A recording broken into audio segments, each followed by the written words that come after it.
We are now visiting Loyalty Bank's headquarters in California, USA. We are planning the last details for the opening of our new offices in New York and Virginia, which will be fully operational next month.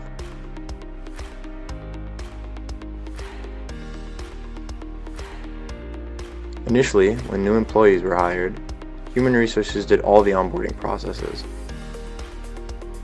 But after implementing ToogleBox, we really took advantage of the data control feature, and Mary was able to change her last name after she got married.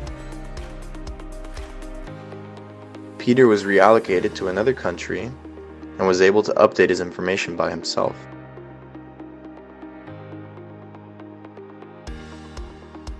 When Sarah changed her mobile phone number, she updated it immediately without asking anyone to do it. All of this without the intervention of our Human Resources department. And this is only one use case for our new data control functionality. Take advantage of all the ToogleBox features.